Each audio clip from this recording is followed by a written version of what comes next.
Well, Happy New Year from Farming Smarter. We're already well into 2013 and thought we'd take the opportunity to update you with some of our activities and some interesting progressions in the ag industry.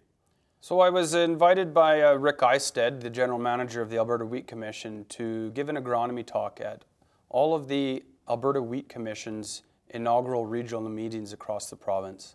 This was a very interesting opportunity for me to meet with producers across the province as they were getting their new grower commission up and running, and we're looking forward to getting the entire group together for the first annual meeting up at Farm Tech in the next couple of weeks. Interestingly enough, producers in certain areas, probably a little bit of confusion since the Canadian Wheat Board was dissolved. There was this thought that the Alberta Wheat Commission was trying to replace what was going on there, but in fact it's really quite different. So certainly we learned that there's still some work regarding the messaging of the Alberta Wheat Commission. I know that it's a very positive thing for producers in Alberta. It actually has absolutely nothing to do with the Canadian Wheat Board. This is a checkoff put in place for all of the wheat growers in Alberta, and the majority of the funding for these checkoffs are going to go towards research that helps producers do a better job at growing wheat and maintain their profitability. The other major portion of that funding will go towards marketing initiatives so that, again, we can maintain competitiveness. Now, I believe that this is a positive thing moving forward. We know that government capacity and research has been slowly being clawed back, and in fact the governments are urging outside groups to sort of step up to the plate and start taking care of some of their own areas of interest. And this is just another way that both we can develop the resources and the funding to do that. So the commissions are a great thing for producers. Certainly I think there's some work that we need to do on awareness and what they do. Increasingly they've been funding our organization, Farming Smarter, and have been a big reason for our continued growth and success in putting on good extension events and good research towards what producers are needing. Government of Canada right now, very busy, all of the researchers trying to get applications together towards the next Growing Forward 2 policy. And I was at the Alberta Barley Commission annual meeting in Banff just before Christmas, and Minister Ritz gave the announcement there that basically opened up the doors for all of the funding applications that are going to be moving forward, a lot of the plans in place for the next 5 years of funding. So the Growing Forward is basically, there's two portions to it. There's the Ag Canada-led side, and that's going to create some various clusters. So a canola cluster being led by the Canola Council of Canada is one example. So we're going to pool all of the research projects towards this one cluster, and then funding decisions will be made in the next few months to decide what types of projects will be funded and where.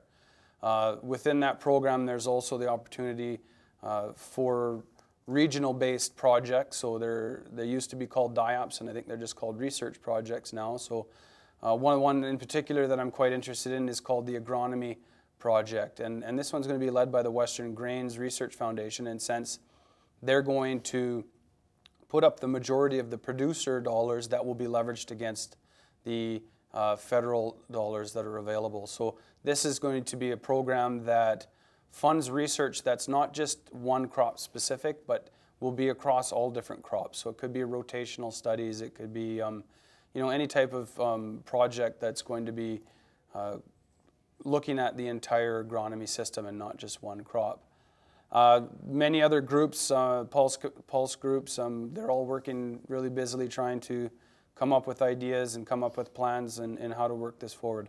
The other part of Growing Forward too is the bilateral agreement with the provinces, and we haven't actually heard a lot of releases on information, but certainly they're working very hard in developing. I think there's 32 programs that will be put in place, so we'll look forward to hearing what's going to come out of that in the next month or two as far as the provincial focused work, and that will some of the objectives I've heard are applied research and extension, which is good news for people that are interested in knowing more information. Of course, more investment in research. There's certainly a cut in income stabilization programs coming that I think a lot of people know about.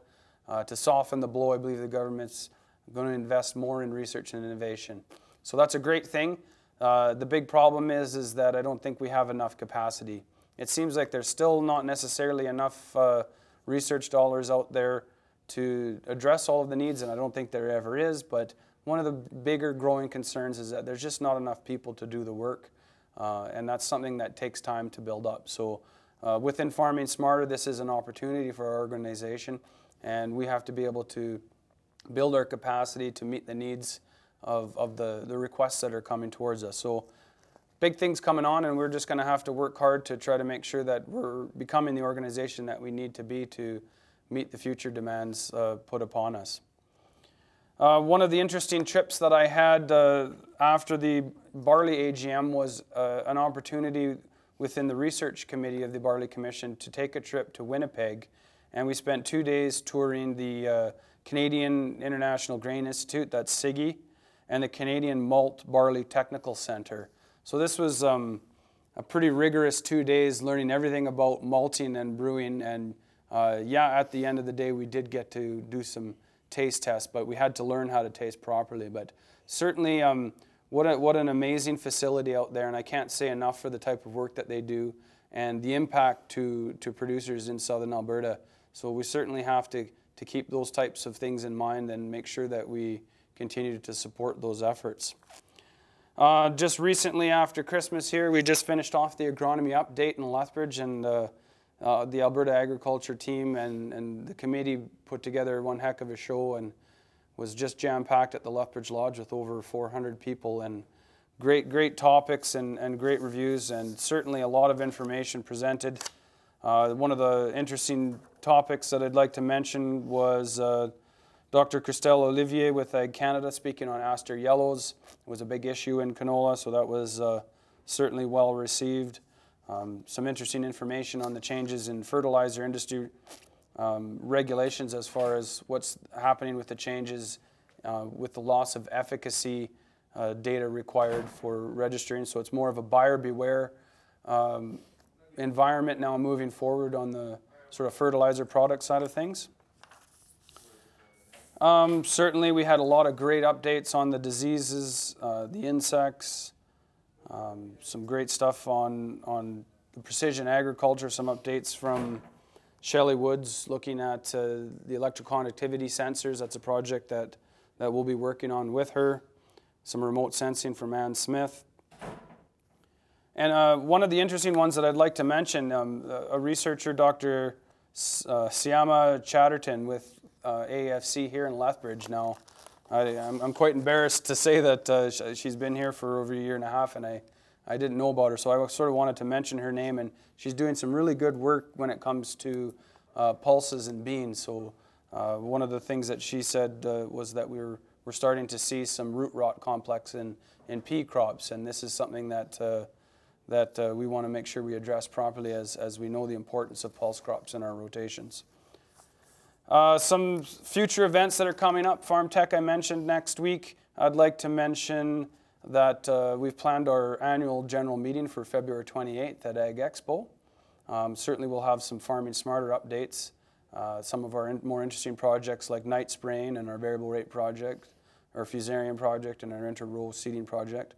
And we also have a module on what type of wheat should I grow.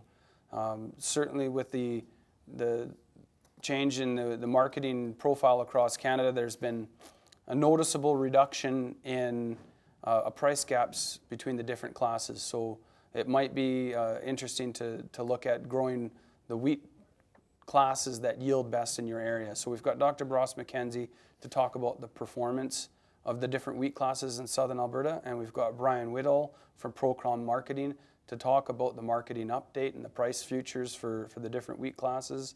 And then Dale Khalil with ARD in Edmonton to sort of tie up the whole package and look at the economics and crop choices program so that moving forward in the spring we'll have a better idea of what types of wheat to grow and why wheat is still a very important crop in southern Alberta.